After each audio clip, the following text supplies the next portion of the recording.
Hello tout le monde, j'espère que vous allez bien. Donc aujourd'hui on va faire une vidéo un petit peu spéciale que j'intitule Fashion Focus.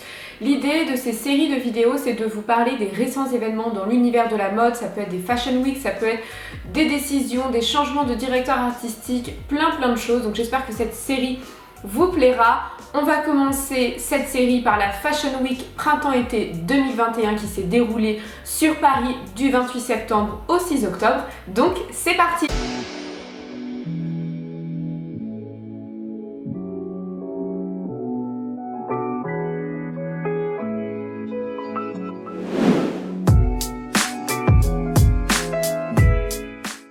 Avant de commencer la vidéo, n'hésitez pas à me rejoindre sur Instagram, réseau sur lequel je suis la plus présente, où je vous demande votre avis. Il y a des sondages, on échange par message.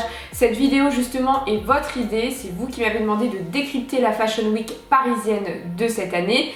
Donc n'hésitez pas à me rejoindre là-bas. Évidemment, vous pouvez me suivre sur YouTube, ça me fera extrêmement plaisir. On est de plus en plus nombreux, c'est une chaîne qui vous plaît. On parle de mode, on parle de vintage, on parle de recrutement, on parle de plein de sujets différents. Donc n'hésitez pas à me rejoindre. Avant de commencer ce décryptage de la Fashion Week Printemps-été 2021, je voulais rendre hommage à Kenzo Takada qui malheureusement nous a quittés à l'âge de 81 ans à l'hôpital américain de Neuilly-sur-Seine. Il s'est éteint malheureusement en raison du Covid-19. C'est un grand homme qui a marqué l'histoire de la mode parisienne. C'était un japonais effectivement qui a su s'imposer sur les catwalks français, ce qui n'est pas toujours très simple, mais voilà, c'est quelqu'un qui en tout cas nous a marqué par sa bonne humeur, par ses couleurs, par sa chaleur, donc encore un hommage à lui. Pour commencer cette édition de Fashion Focus, j'ai choisi vraiment les défilés qui ont marqué la fashion sphère et qui m'ont également marqué. Effectivement, cette vidéo aurait pu durer des heures et des heures parce qu'il y a énormément de défilés. Dites-vous que dans une journée, il peut y avoir jusqu'à 4-5 défilés, donc c'est énorme. J'ai vraiment choisi des défilés qui m'ont marqué parce qu'ils sont en rupture totale, parce qu'ils mènent des combats, parce qu'on est sur des décisions presque politiques. Donc on y va. On commence tout d'abord avec le défilé qui a clôturé la Fashion Week de cette année, c'est évidemment Louis Vuitton. Louis Vuitton habituellement fait ses défilés au Louvre et là ils sont partis, pas très loin, mais à la Samaritaine, donc qui est juste en face du pont. La Samaritaine, pour celles et ceux qui ne connaissent pas, c'est un grand magasin, au même titre que les Galeries Lafayette ou qu'un Printemps, mais qui existe depuis très longtemps et qui a été fermé pour rénovation. Il devait rouvrir en avril de cette année, mais malheureusement, en raison du Covid-19, ça a été repoussé. Et donc, ils ont décidé de prendre le dernier étage de la Samaritaine, donc ce grand magasin, le dernier étage étant dédié aux arts décoratifs, et qui est effectivement à côté des ateliers Louis Vuitton. Nicolas Ghesquière, donc le directeur artistique prêt-à-porter féminin, a vraiment décidé de jouer sur le phygital, c'est-à-dire de jouer sur le physique et le digital. Et donc quand vous arrivez, vous avez des écrans verts qui vont s'animer et qui vont laisser place à des extraits de films et pas n'importe quel film. En effet, les extraits ne sont pas n'importe quel extrait. C'est issu du film Les ailes du désir de Wim Wenders et donc c'est l'histoire d'un ange qui, par amour pour une femme donc humaine, décide de refuser d'aller au paradis. Et donc les extraits qui ont été choisis ne sont pas du tout anodins. Ce sont des extraits où justement cet ange se pose des questions sur l'identité. Et du coup, au niveau de ce défilé, on est vraiment sur un questionnement de l'identité du genre. Vous savez qu'aujourd'hui, ça fait vraiment partie des débats, tout ce qui va être concernant le sexe, le genre. Il y a des personnes effectivement qui ne se considèrent pas comme genre féminin ou genre masculin, et donc Nicolas Ghesquière a vraiment décidé de parler de ça et d'avoir des vêtements destinés non pas à une femme ou un homme mais à tout le monde. Et on le retrouve complètement dans ses coupes, des coupes androgynes, des coupes oversize, des coupes qui vont s'adapter plus ou moins à la femme ou à l'homme en ceinturant la taille, en marquant. On est vraiment sur un changement radical de silhouette. Donc le défilé Louis Vuitton m'a vraiment marqué justement par rapport à ça. On casse les genres, il n'y a plus de style masculin-féminin, on est sur des coupes souples, on est sur des coupes oversize et on est sur le modèle du corps unique, c'est-à-dire une tenue doit s'adapter à tous les corps et on va le retrouver justement dans d'autres défilés, je vous en parle plus tard. Je ne sais pas si vous le savez, mais chaque directeur artistique va envoyer des notes du défilé à la presse mode. Ne soyez pas complexés de se dire mais moi je comprends pas les défilés, je comprends pas ce que ça raconte, parce que la presse ne tire pas ça de son chapeau, loin de là. Vous avez vraiment la maison qui va transmettre les notes du directeur artistique et du coup ils ont une vision, ils ont une direction et ils savent de quoi on parle. Et justement, si vous voulez un petit peu mieux comprendre les défilés, n'hésitez pas à aller sur les sites tels que Fashion Job, Fashion Network, Vogue et tous les magazines de mode qui vous expliquent vraiment bien en détail de quoi on parle et quel a été le processus créatif et le mood board de ces collections. Autre défilé qui s'est déroulé le 6 octobre et qui était très attendu, c'est le défilé Chanel. Et c'est vrai que Chanel, à chaque fois, ces défilés, ce sont des opérations coup de poing parce qu'on est sur des choses qui sont très travaillées, c'est un vrai spectacle, un vrai show. Et là, c'est vrai qu'on était plus sur du minimalisme. Virginie Viard a vraiment repris l'esthétisme de Chanel dans les années 60, puisque le teaser du défilé, on voit justement les grandes actrices de l'époque, telles que Romy Schneider, Anna Karina et Jeanne Moreau, qui ont été vraiment les stars de ces années-là. Et ça montre aussi la relation qu'a Chanel avec les actrices et avec le cinéma en général depuis des années. Effectivement, de nombreuses actrices ont été des icônes et ont été les égéries de Chanel, comme Marion Cotillard, comme Isabelle Adjani. Il y a une relation très fusionnelle, et puis c'est vrai que lors des red carpet, beaucoup d'actrices sont habillées en Chanel, c'est vraiment une valeur sûre. Et donc ils ont voulu montrer ce parallèle-là, et donc Chanel, les lettres sont posées à la manière d'Hollywood qui est posée sur les montagnes de Los Angeles.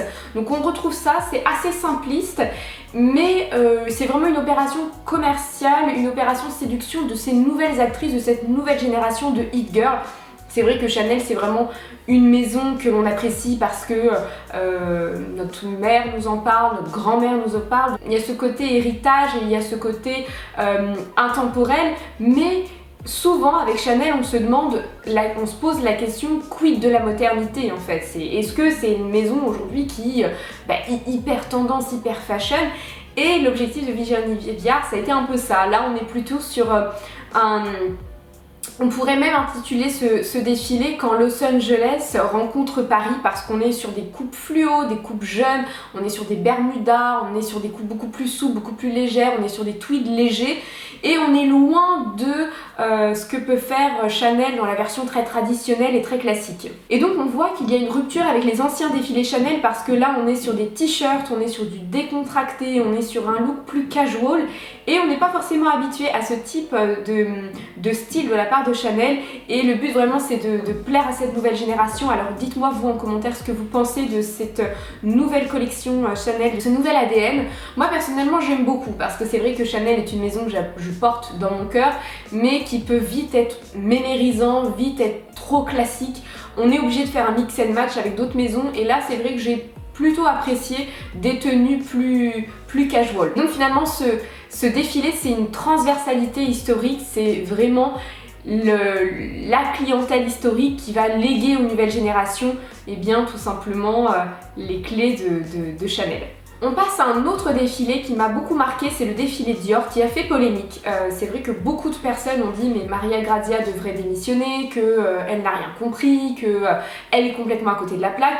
Alors moi je trouve ça un petit peu dur comme commentaire, parce qu'elle a juste repris des anciennes collections et des anciennes inspirations de Christian Dior, et beaucoup de directeurs artistiques ont fait ça, ont vraiment fouillé dans les archives, on le verra tout à l'heure avec Balmain.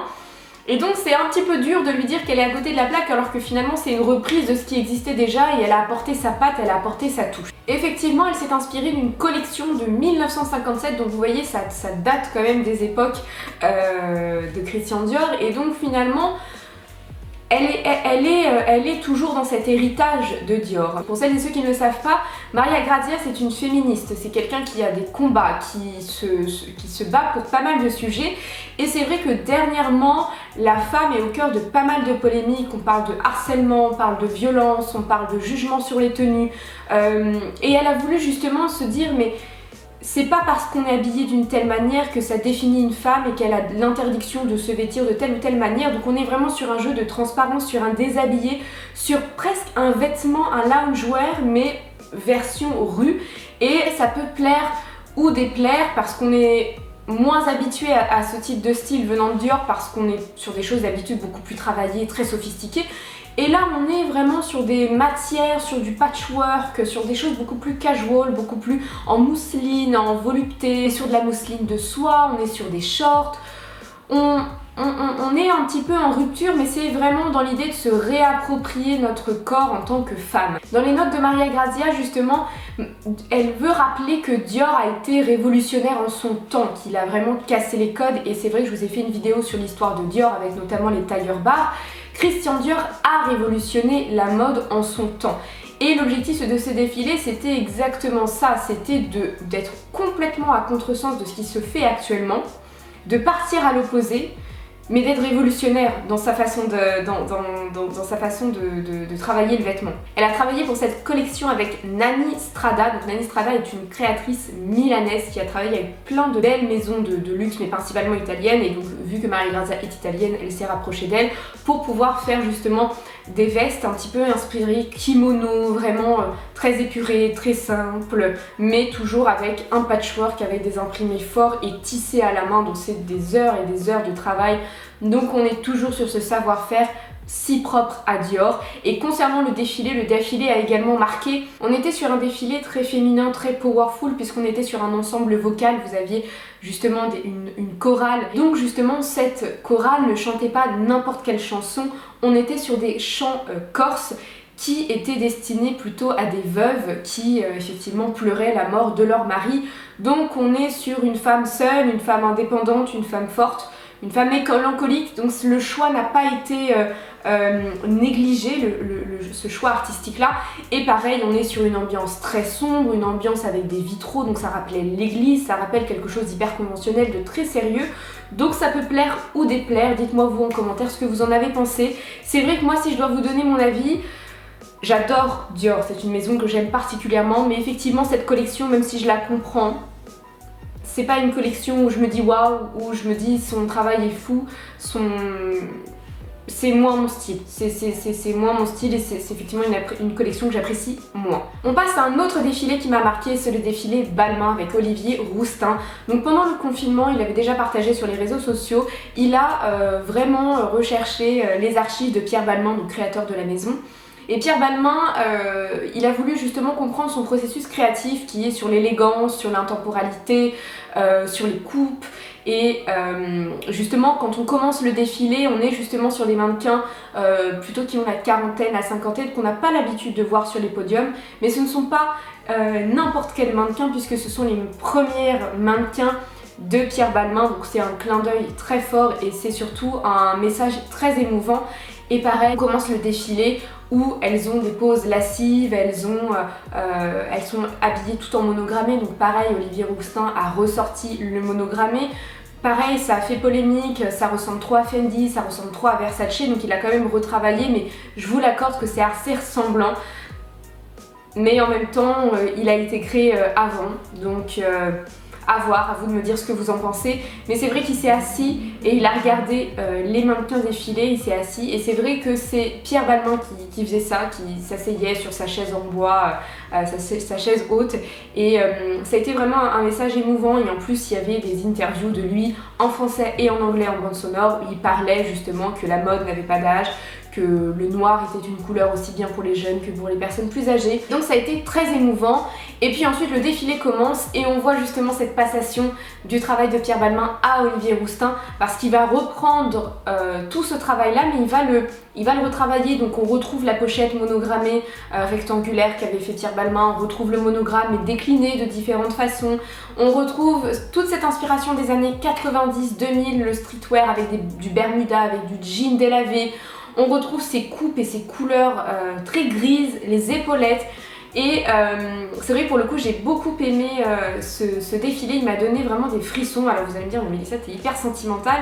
Oui et non, et en fait je trouve que la passation était bien faite, le message de Pierre Balmain était beau, la musique de The Weeknd en fond était hyper émouvante, et puis j'ai trouvé effectivement ce défilé émouvant. Vous dites-moi, surtout à la fin, il y avait des enfants.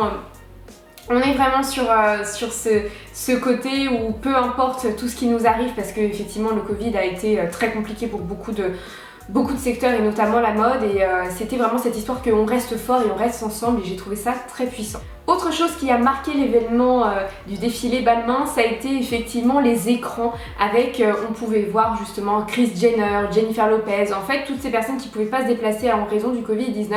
Et c'est vrai qu'un des grands talents d'Olivier de Rousteing, c'est de maîtriser les réseaux sociaux, de maîtriser le digital déjà par son âge, parce que il est né, c'est vrai que c'est un des directeurs artistiques les plus jeunes de sa génération. Mais il a toujours eu cette parfaite maîtrise, mais jamais au détriment du défilé, et il a toujours voulu conserver cette expérience du défilé, parce que pour lui c'est vraiment le moment où il peut mettre en avant le travail de ses équipes. Et pareil, j'ai trouvé ça hyper émouvant, chacun regardait à distance, et puis ça montrait que peu importe les épreuves, on était toujours là et toujours ensemble, et c'est pour ça que ce défilé m'a particulièrement touchée.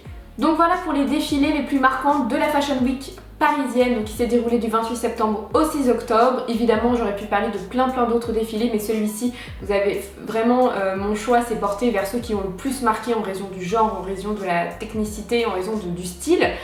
Et je voulais également m'attarder sur deux défilés qui se sont déroulés à la Fashion Week de Milan. Moschino, parce que c'est vrai que Moschino, avec le directeur artistique Jérémy Scott qu'on ne présente plus, qui a travaillé pour Longchamp, qui a travaillé pour Adidas, qui a fait énormément de choses et qui a toujours un style un peu disruptif. Là, il nous a fait un théâtre de mode. Et ce qui était hyper sympa, c'est qu'on était vraiment dans le détail, mais en marionnette, vous aviez justement Anna Wintour, vous aviez des influenceuses marquantes, vous aviez des critiques de la mode, et donc c'était hyper rigolo, c'était vraiment un théâtre de marionnettistes, surtout que dans le teaser, on voyait Jérémy Scott lui-même en marionnette qui lançait le show. Beaucoup l'ont accusé de plagiat parce que d'autres créateurs l'ont fait, Dior l'a fait également. C'est pas vraiment du plagiat dans la mesure où dans les années de l'après-guerre, on parlait de théâtre de mode. Tout était en miniature pour des raisons de coût, parce qu'effectivement faire une robe avec 8 mètres de tissu et faire une robe avec 1 mètre de tissu, c'est pas du tout la même chose en termes de coût. Et donc du coup c'est quelque chose qui existait déjà, c'est pas une nouveauté, c'est pas quelque chose qu'il a créé.